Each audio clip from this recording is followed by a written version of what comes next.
ও বুবু ছাইড়া দে, আল্লাহর দোহাই লাগে ছাইড়া দে। আল্লাহর দোহাই দিয়েও রক্ষা পেল না আলতা। বুবু আরো শক্ত করে গলা চেপে ধরেছে। হাতের মুঠোয় আলতার চুল।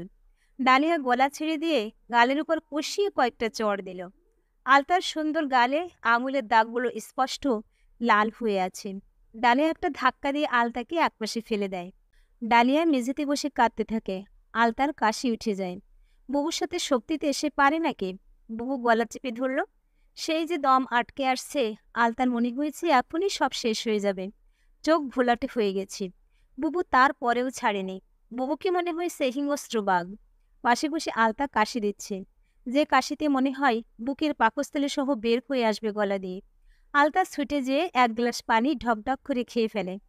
ডালিয়া একইভাবে বসে আছে, চোখ লাল হয়ে আছে। ডালিয়ার এখন কান্না আসছে।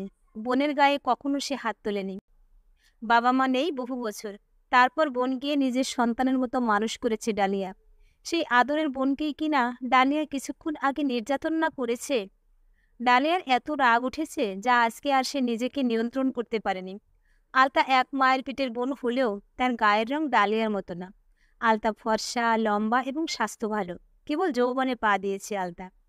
ডালিয়ার গায়ের রং কালো, রোগা সোগা শরীর, চোখের নিচে কালো দাগ।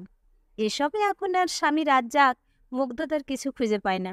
রাজ্জাকের অভ্যাস এখন প্রায় নিষিদ্ধ পল্লীতে যায়। রাজ্জাক বলে, তুই হইলে একটা খোসা, তোর ভিতরে কি এমন আছে? এই যে সংসারের পিছনে এতগুলো বছর কাটিয়ে দিল, ডালিয়ার এক মেয়ে এক ছেলে, সেই মানুষটা এখন ডালিয়ার ভিতরে মুগ্ধতার কিছু খুঁজে পায় না। রাজ্জাকের নজর গেল আলতার দিকে। ঘরের ভিতরে এমন ফুল রেখে সে কেন বাহিরে যাবে? আলতা যখন গোসলে যায়, রাজ্জাক ঘরে বসে থাকে, উকি ঝুঁকি দেয়। আলতাকে দেখলে এখন রাজ্জাকের নজর থাকে আলতার বুকের দিকে। আলতা দুলাভাইয়ের এমন কোন নজর বুঝতে পেরে বুকে ভালো করে ওড়না টেনে দেয়। কিন্তু রাজ্জাক থামে না, সে চোখ দিয়ে গেলে খায়। ডালিয়া বাচ্চাদের স্কুলে দিতে গেল, তখন ঘরে রাজ্জাক আসে। আলতাকে একা পেয়ে রাজ্জাক চেপে ধরে। আলতা ছাড়িয়ে নেওয়ার চেষ্টা করল নিজেকে, কিন্তু ততক্ষণে সে পুরোটাই রাজ্জাকের দখলে। রাজ্জাকের হাতে কামড় বসিয়ে দিল। তখনও আলতাকে সে ছাড়ল না। ঠিক তখনই ঘরে আসে ডালিয়া। রাজ্জাক এবং আলতাকে ধস্তাধস্তি করতে দেখে। স্বামীকে কিছু বলার সাহস ডালিয়ার ছিল না। রাগটা যেন সবটাই দেখালো বোনের উপর। আলতার কোনো দোষ নেই। তার দোষ গায়ের রং ফর্সা, দেখতে রূপবতী, এমন একটি মেয়ে যার দুনিয়ায় বড় বোন ছাড়া কেউ নেই। তার কাছে সবাই সুযোগ নিতে চাইবে, যে বোন আর বোনের স্বামীর দয়ে বেঁচে আছে। ডালিয়া বলে দিল, তুই আমার ঘর থেকে চলে যা। আজকের পরে আর আমার এখানে তোর কোনো জায়গা নেই। আলতা পাশে এসে বলল, ও বুবু, আমি কই যাব? তুই ছাড়া আমার কে আছে? ডালিয়া আবার আলতার চুল ধরে বলল, তাহলে কি আমার সংসার শেষ করবি? বিয়ে করবি তোর নাংরে? আপার মুখ থেকে এমন অশ্লীল কথা শুনে আলতার ইচ্ছে করছে এখনই মরে যেতে, কিন্তু সে সাহস তার নেই। আলতা বুবুর ঘর থেকে নেমে আসে। ব্যাগে দুটো কামিজ, একটা শাড়ি আর কিছু সস্তা গহনা। আলতা কই যাবে সে নিজেও জানে না। আলতা ভাবল, এ দুনিয়ায় মেয়ে হয়ে জন্ম নেওয়া তার পাপ ছিল। বাবা মা চলে গেল তাকে একা রেখে। বুবু ছিল, সেও এখন আর নেই। আলতার এখানে বুবু ছাড়া কেউ পরিচিত না। কই যাবে সে জানে না। কত রাস্তা, কত ঘর, কত বড় বড় বাড়ি, তবু তার কোথাও যাওয়ার নেই। আলতা পুরো দিন রাস্তায় হাঁটল। পথ শেষ হয় না। একটা পথের শেষে আর একটা পথের শুরু হয়। আলতার কোনো ঠিকানা হয় না। দিন পেরিয়ে গেল, ক্ষুধার শরীর চলছে না। আলতা মনে মনে ভাবে, আল্লাহ, মানুষ যখন বানাইলাম, ক্ষুধা দিলে কেন? দিন চলে যায়, রোদের তাপ কমে আসে। আলতা একটা হোটেলের পাশে বসে। সন্ধ্যা চলে গেল, রাত বাড়ছে। মানুষগুলো একে একে ঘরে ফিরে যাচ্ছে। এই শহরের পাখিরা সন্ধ্যায় ফিরে, মানুষও একসময় ফিরে যায়। আলতার ফিরবার কোনো জায়গা নেই। আলতা বসে আছে। তখন এক ট্রাক ড্রাইভার এসে বলল, যাবি? আলতা বলল, কই যাব? লোকটা বলল, আমার ঘরে। আলতা কোনো কথা বলে না। আলতা এই বাহিরের দুনিয়ায় রাতের সাথে পরিচিত না। ট্রাক ড্রাইভার পিয়াল এবার একটু জোরে বলল, গেলে চল, এত নাটক ভালো লাগে না। আলতা অবাক হলো। পুরো দিন তাকে কেউ ডাকলো না, এখন রাত গভীরে তাকে অনেকেই ঘরে নিয়ে যেতে চায়। কিছুক্ষণ আগেও দুজন ইশারা দিয়ে ডেকে বলল, গেলে চল, আমার ঘরে পুরো ঘর ফাঁকা। আলতা তেমনই চুপচাপ বসে আছে।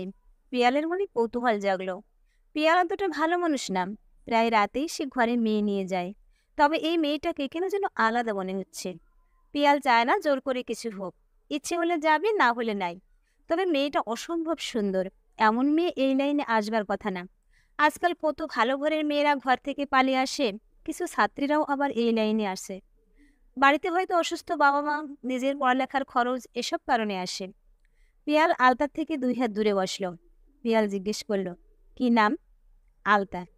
আলতা কারো নাম হয় নাকি? আমার নাম যে হইল। তোর পায়ে যে আলতা নেই, খালি কেন পা? এই বলে পিয়াল ফোঁপো করে হেসে ওঠেন। আলতা অবাক হলো, এখানে হাসার কি আছে? আলতা নাম তাই বলে তার পায়ে আলতা থাকতে হবে? নামে কি যায় আসে? তার নাম আলতা বা জালতা যা হোক, এসবে হাসবার কি আছে? পিয়ালের হাসি থামছে না। এমন একটা ছোট বিষয় নিয়ে এত হাসা উচিত না। তবু কিছুতেই হাসি থামল না। পিয়াল বলল, কই যাবি? আলতা বলল, জানি না। ঘর থেকে রাগ করে আসছিস? না, রাগ করে আসিনি, বের করে দিয়েছে। কে বের করে দিল? আমার বউ। তুই বুঝি বউর সাথে থাকতি? হ্যাঁ, বউর কাছেই বড় হয়েছি, আর কেউ নেই। কখন বের করে দিচ্ছে? সকালে। খাইছিস সারাদিন কিছু? না। পিয়ালের মেয়েটার জন্য এবার মায়া হলো। আহারে, মেয়েটা সারাদিন কিছু খায়নি। পিয়াল বলল, ভাত খাবেন? আলতা অবাক হলো। এতক্ষণ ধরে যে মানুষটা তাকে তুই তুই করে কথা বললো, সে এখন আপনি করে বলছে। আলতা হ্যাঁ না কিছুই বলল না। পাশের হোটেল থেকে 1 প্লেট ভাত সাথে রুই মাছ নিয়ে এসে আলতার সামনে দিল। আলতার খাওয়া দেখে পিয়ালের খারাপ লাগলো। এমনভাবে ভাত মুখে দিচ্ছে যেন বহুদিন পরে খাবার দেখছে। 1 প্লেট নিয়ে এসে আলতাকে দিল। রাতে থাকবেন কোথায়? জানি না। আমার সাথে চাইলে যেতে পারেন। কোথায় যাব? আর কেন যাব? আমার ঘরে। আর এই জায়গা ভালো না। এখানে রাত বাড়লে খারাপ মেয়েদের চলাফেরা বেশি থাকে। এই কোলাহলের শহরে আলতার বুবু ছাড়া কেউ নেই। এখন বুবু নেই, আলতা কই যাবে? দুনিয়ায় বেঁচে থাকতে হলে কোনো একজন মানুষকে বিশ্বাস করতে হয়।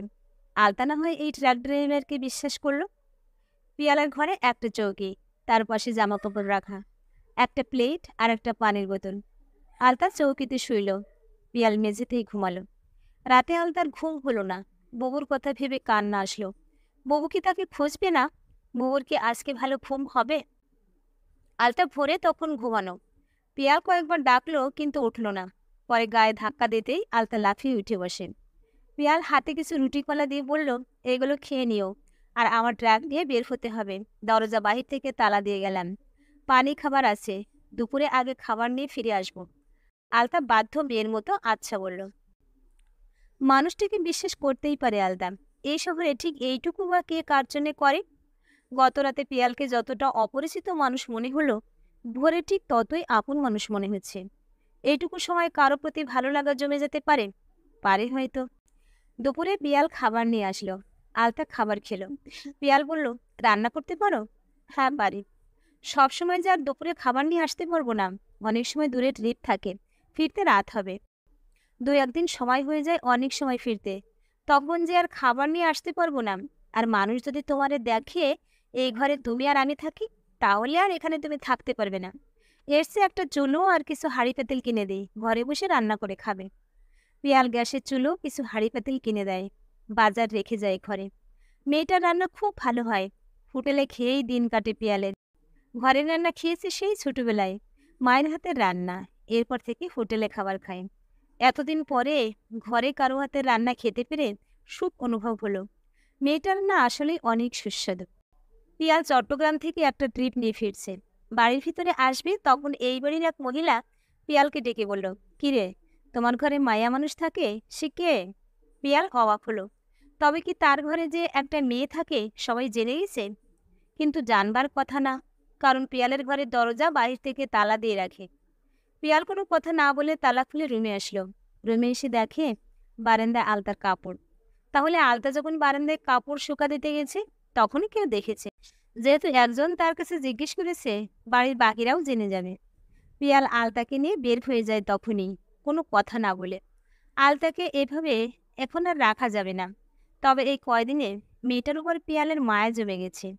তার জীবনের অনেক কিছু বদলে গেছে। তাছাড়া এই মেয়েটাকে সে কই ছেড়ে দেবে? যদি কোনো বিপদ হয়?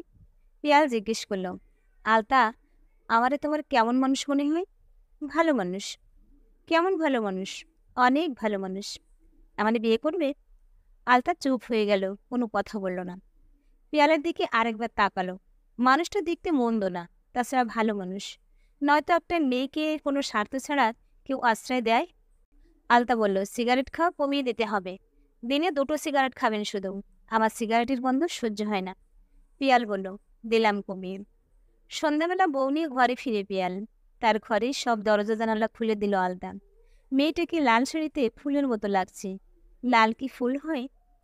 আলতার জীবনে সুখ ফিরে এসেছে। পিয়াল 2টোর বেশি সিগারেট খায় না।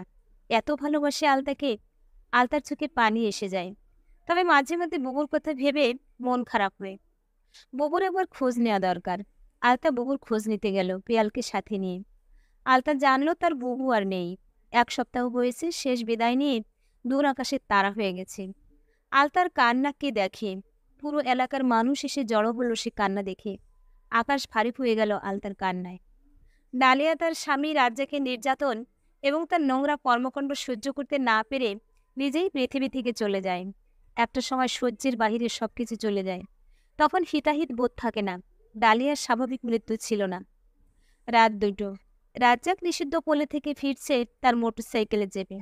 তার পিছনেই একটা ট্রাক। ট্রাকে পিয়াল আর আলতা। মোটরসাইকেলটা রাস্তার পাশে ছিটকে যায়। রাজ্জাক পিছের উপর পড়ে। আলতা একবার পিছনে তাকায়। ট্রাকটা চলে যায়। আলতা ফিসফিস করে বলে, বুবু, আমি ছেড়ে দেইনি। বুবুরে বলে আলতা একটা চিৎকার দেয়, যে চিৎকারে রাতের আকাশ আরো ভারী হয়ে ওঠে। প্রিয় ভিউয়ার্স, গল্পটা ভালো লাগলে একটা লাইক দিবেন আর কমেন্টে আপনাদের মূল্যবান মতামত জানাতে ভুলবেন না। পরবর্তীতে আরও সুন্দর সুন্দর গল্প শুনতে চাইলে আমার চ্যানেলটা সাবস্ক্রাইব করে পাশে থাকুন। ধন্যবাদ।